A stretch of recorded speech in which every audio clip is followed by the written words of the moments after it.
स्वामी श्रद्धे डिसूजा जी, मेरे बड़े भाई, और केवल राजनीतिक ही नहीं, उनके उद्बोधन को आपने सुना। वो बड़े सामाजिक चिंतक भी हैं,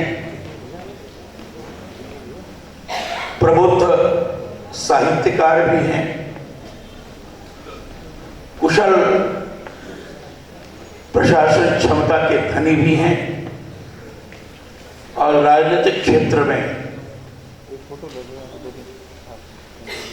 विशिष्ट सिद्धांत को अपने जीवन में आचरित करते हुए भारत के प्रति पूर्ण समर्पण की भावना से काम करने वाले ऐसे व्यक्तित्व हैं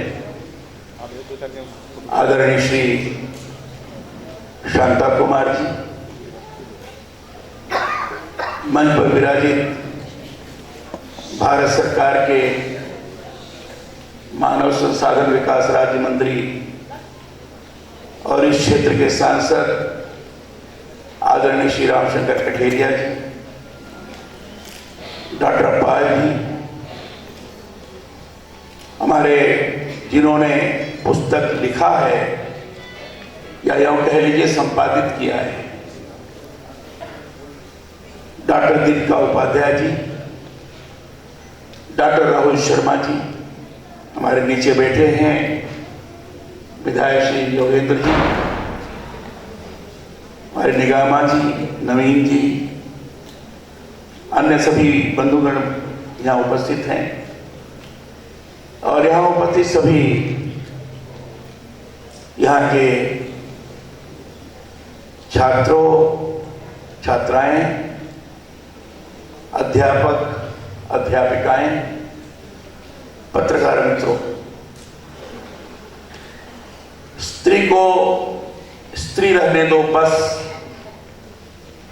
यह शीर्षक ही स्वयमेव लोगों को आकर्षित करता है। दीपिका जी से मेरा कुछ कभी भी परिचय नहीं था। इन्होंने दूरभाष के माध्यम से मुझसे वार्ता की, और आप आश्चर्य करेंगे उसमें जो इस पुस्तक में मेरे नाम से भी लिखा है,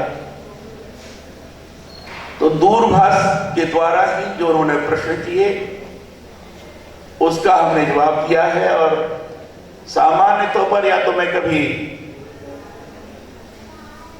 कार में यात्रा करता रहा या कहीं कार्यक्रम में रहा, ऐसे ही समय इनका फोन आता था और मैं अपनी टूटी फूटी भाषा में उत्तर देने का प्रयत्न किया था, उसी को उन्होंने संकलित कर दिया है। और मुझे ये लगा कि इतनी प्रबल इच्छा शक्ति की धनी और जिनके मन मस्तिष्क में विचार आया, स्त्री के बारे में आज का यथार्थ चित्रण बहुत आवश्यक है, लोगों के सामने प्रस्तुत करना चाहिए, परिचित हो चाहे ना परिचित हो, लेकिन जिन लोगों के माध्यम से कुछ चीजें प्राप्त हो सकती हैं, उन्होंने संबंध बनाकर संपर्क करते हुए उस माध्यम का भरपूर उपयोग किया है। और इसलिए मैं कह सकता हूं कि जब ललक होती है, जब प्रबल इच्छा शक्ति होती है, तो जो भी काम करने के लिए आप ठानते हैं वो पूरा होता ही है, उसको कोई रोक नहीं सकता। दीपिका जी की स्वाभाविक रूप से रुचि साहित्यिक तो है ही, लेकिन मुझे यह लगा कि आज की ज्वलन समस्याओं को देखने के पश्चात शायद जयशंकर प्रसाद की कामायनी की वो लाइन शायद उनके ध्यान में रही होगी, नारी तुम केवल श्रद्धा हो, फिर अबला जीवन है तुम्हारी यही कहानी, आंचल में है दूध और आंखों में पानी। उसका स्वरूप आज दिखाई पड़ा है। नारी के उस उत्पीड़न का, उस धैर्य का, अत्यधिक कष्ट होते हुए भी उसको व्यक्त न करने का, और जब व्यक्त नहीं हुआ है तो आंखों के माध्यम से, नीर के माध्यम से वह व्यथा उभर करके आई है। और आज जैसी बदलती हुई सामाजिक स्थिति में जबकि हम कहते हैं कि सकारात्मक दिशा में जबरदस्त परिवर्तन हो रहा है, वैसी स्थिति में जो एक शक्ति को जागृत करने की आवश्यकता होनी चाहिए थी, जिसके बारे में आदरणीय श्री शांता कुमार जी ने वर्णन किया है, उसके ऊपर मैं नहीं जाना चाहता हूं। सृजन की शक्ति, जिसके माध्यम से सृष्टि हमारे सामने दिखाई पड़ती है, उस शक्ति को दमित करने का प्रयत्न किया गया है। वो ठीक है, उसके लिए पर्यावरण दोषी है, वर्तमान सामाजिक व्यवस्था दोषी है, वर्तमान प्रशासन व्यवस्था दोषी है, सिस्टम दोषी है, या वर्तमान में जो वैश्विक क्षेत्र के कारण आया हुआ पाश्चात्य भौतिकता की मानसिकता दोषी है, या स्वयं के अंदर का आत्मनियंत्रण करने वाले जो क्षमता थी, उस आत्मनियंत्रण करने की क्षमता का क्षरण दोषी है। यह एक विश्लेषण का विषय है। स्वयं दीपिका जी ने इसको अपने तरीके से विश्लेषित किया है। शांता कुमार जी ने विभिन्न उदाहरण देकर इसको आपके सामने प्रस्तुत किया है। मन के अंदर का जो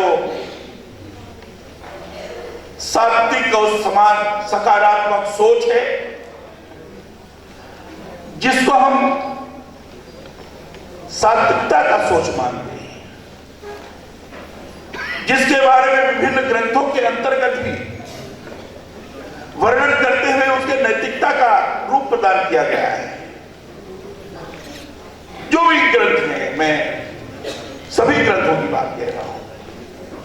हमारे यहां गीता है, हमारे यहां रामायण है,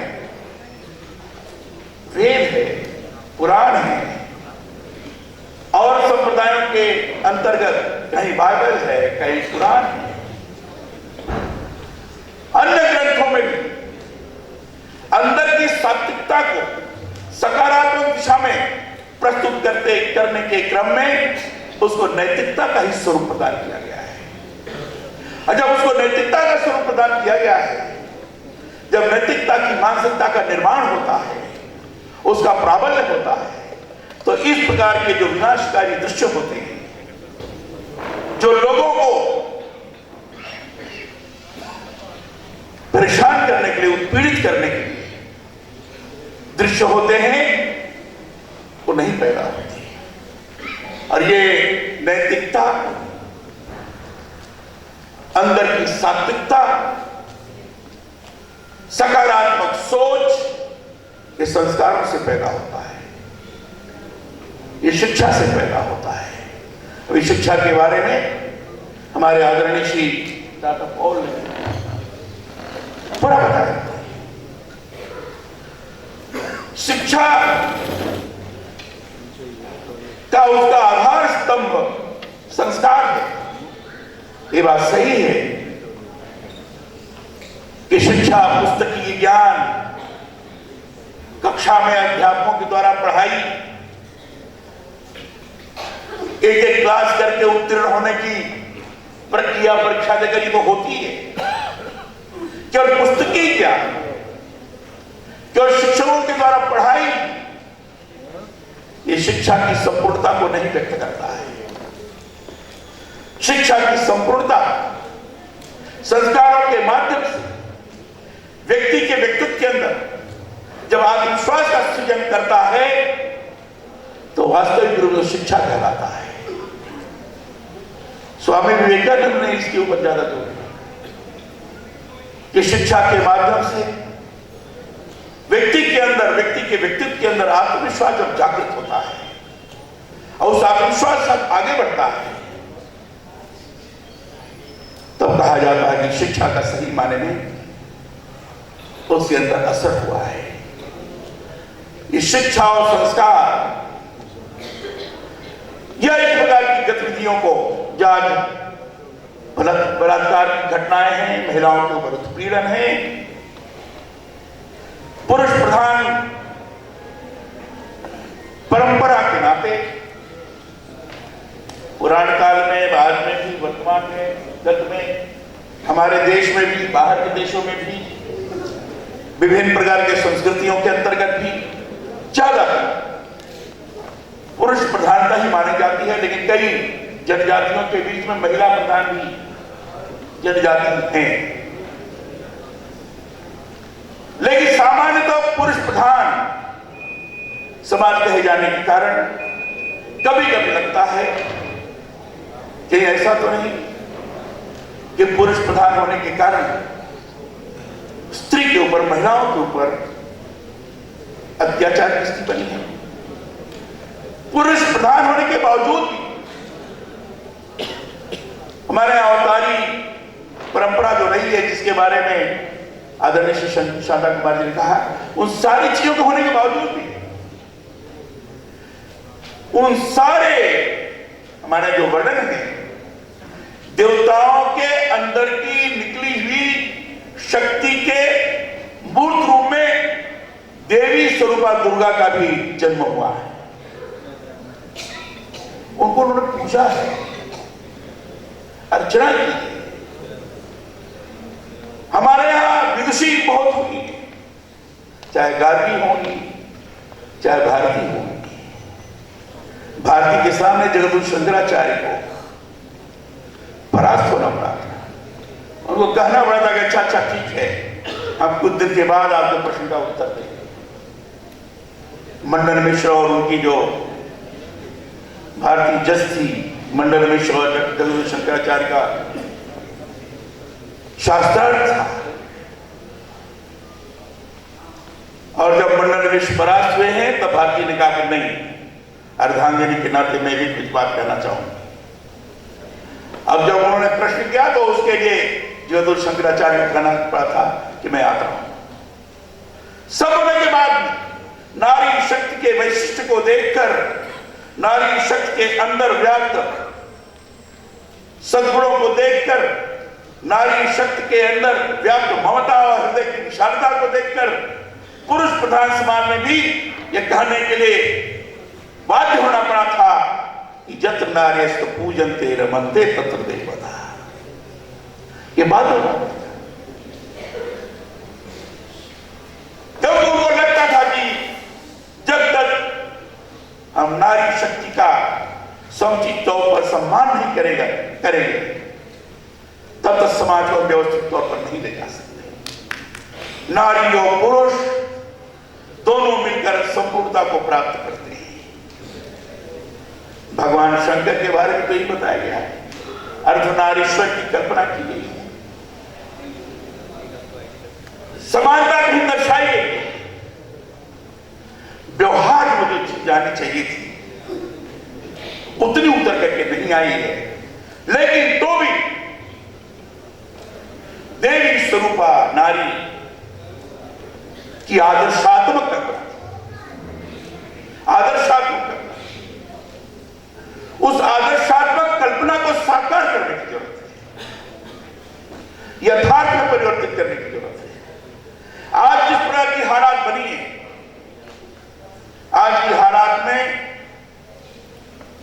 रोज बलात्कार की घटनाएं, निर्भया कांड की चर्चा की, अभी और उसके बाद प्रतिदिन कुछ ना कुछ हो रहा है, और उसके कारण समाज के अंदर एक व्यतिक्रम पैदा हो गया है। नारी के सम्मान के ऊपर आंच आने लगा है। नारी अनुभव करने लगी है कि हमारा सम्मान सुरक्षित रहेगा कि नहीं रहेगा। और इसलिए नारी जागृति के लिए आवाज उठाएं। नारियां उभर करके सामने आने लगी कि इसको बर्दाश्त नहीं कर सकते, इसके साथ हमें जूझना पड़ेगा। एक विशेष प्रकार का जागरण हुआ है। इस जागरण को प्रश्रय देने की आवश्यकता है। और जिस प्रकार की नारी उत्पीड़न की घटनाएं हो रही हैं, इन उत्पीड़न की घटनाओं को संस्कार, शिक्षा और व्यवहार के माध्यम से कैसे कम किया जा सकता है, आत्मनियंत्रण के आधार पर नारियों को भी किस तरीके से सभी लोगों को समायोजित करके चलने की स्थिति निर्माण हो सकती है, ये सारी चीजें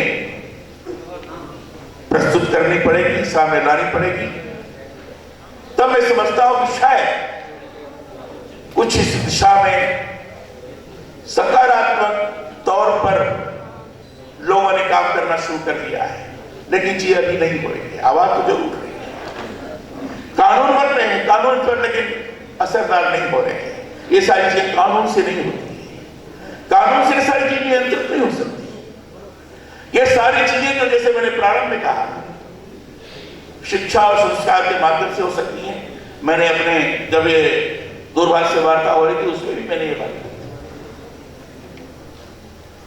कि संस्कार और शिक्षा दो चीज है, इन दोनों के माध्यम से ही हो रही बलात्कार की घटनाएं, नारियों के ऊपर हो रहे उत्पीड़न, उसको हम नियंत्रित कर सकते हैं।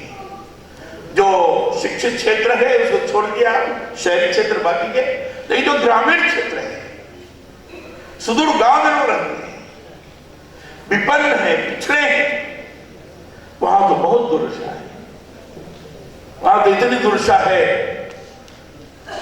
कि जिस तरीके से नारियों के ऊपर उत्पीड़न होता है उसको देखकर सचमुच लगता है कि इस विपदा से इनको मुक्ति मिलेगी कि नहीं मिलेगी। एक भयंकर स्थिति का निर्माण आज सुदूर ग्रामीण क्षेत्रों में दिखाई पड़ता हुआ है। अब इसको कैसे नियंत्रित किया जा सकता है, वहां तक इस ढंग से हम जागरूकता की स्थिति निर्माण कर सकते हैं, यह प्रयास व्यापक तौर पर करना पड़ेगा। भ्रूण हत्याएं हो रही हैं, हमें हमारे घर में लड़का पैदा हो इस ललक के कारण भ्रूण हत्या की जाती है। आज का विज्ञान इतना विकसित हो गया है, उस विज्ञान के कारण पता लग जाता है कि घर में लड़की है कि लड़का है। कई स्थानों पर लड़की है तो भ्रूण हत्याएं हो जाती है। ये खतरनाक स्थिति है जो इससे बताया आपने, लड़के और लड़कियों की जो प्रदेश स्तर की इस समय जनगणना के आधार पर सारी संख्या आ रही है, भविष्य के लिए बड़ी खतरनाक है। लड़कों की तुलना में लड़कियां कम पैदा हो रही हैं और भविष्य में एक ऐसी स्थिति का निर्माण हो सकता है जो अराजकता को जन्म देगा। इससे कारण अराजकता फैलेगी और उस समाज के लिए बड़ा ही घातक साबित होगा। और इसलिए जो दीपिका जी ने लिखा है कि स्त्री को स्त्री रहने दो, बस वाली बात श्वेता कुमार जी ने आपके बीच में बताया। दीपिका जी का इसमें आक्रोश लग रहा है, इसमें आक्रोश है, मत बोलो यत्र नारी पूजन तेरा मंदिर तत्व देवता, मत बोलो नारी का सम्मान, मत बोलो नारी के बारे में कि तो सृष्टि करता है, ये पालन करता है, ममता मई है, मत बोलो। ये बस का अर्थ ये, उसको बस जैसे उसे रहने दो, उसके हाथ पर छोड़ दो। मैं समझता हूं कि उसके हाथ पर नहीं छोड़ना चाहिए, उसके बारे में चिंता करनी चाहिए। यह आक्रोश बात का निष्कर्ष देता है कि हालात है तो इसके लिए कुछ सही दिशा प्रदान करो, यह हालात है तो इसके समाधान के लिए कोई व्यवस्था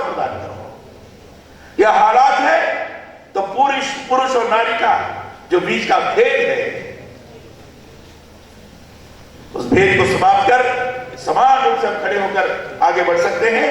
हमारे अंदर भी उतनी प्रतिभा है, हमारे भी अंदर उतना सामर्थ्य है, जब बड़ी से बड़ी ताकत के रूप में, चाहे सामरिक क्षेत्र में होगा, चाहे विज्ञान के क्षेत्र में होगा, चाहे शिक्षा के क्षेत्र में होगा, हम किसी से कम नहीं है। ये हमें अवसर उपलब्ध करा, नारी को एक अवसर प्रदान करने की व्यवस्था करो। क्या अगर कर सकते हो तो करो, नहीं तो स्त्री को स्त्री रहने दो, बस ये इसका अर्थ है। मैं समझता हूं इस दिशा में जो निष्कर्ष है, जो निष्कर्ष जो निकाला है, वह निष्कर्ष को आगे पुष्पित और पल्लवित करने के लिए हम सब लोग लगे, पूरा समाज लगे, पूरा क्षेत्र लगे। तो मैं समझता हूं कि पुस्तक का जो शीर्षक है, इस शीर्षक के अनुरूप हम सब लोगों ने कुछ मिलकर के काम किया है, ऐसा कहा जाएगा। आपने दीपिका जी ने अवसर उपलब्ध कराया सेंट पीटर कॉलेज के प्रांगण में आने का।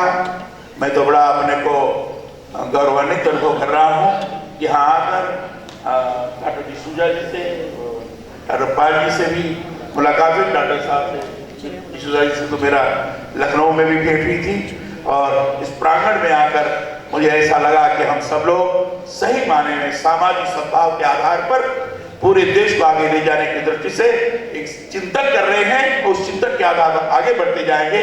इस पुस्तक के विमोचन ने अवसर प्रदान किया, इसके लिए मैं दीपिका जी को, सब लोगों को इसके लिए बहुत ही धन्यवाद देता हूँ। आप सबों का आभार व्यक्त करता हूँ। इसे देर रहकर आप सबों ने हम सबों की बात सुनी और शांता कुमार जी आए। मैं तो बहुत ही मुझे प्रसन्नता हुई, क्योंकि शांता कुमार जी का उद्बोधन हम सब लोगों के मार्गदर्शन का काम करता है। मैं शांता कुमार जी को भी हृदय से आभार व्यक्त करता हूँ। बहुत बहुत धन्यवाद।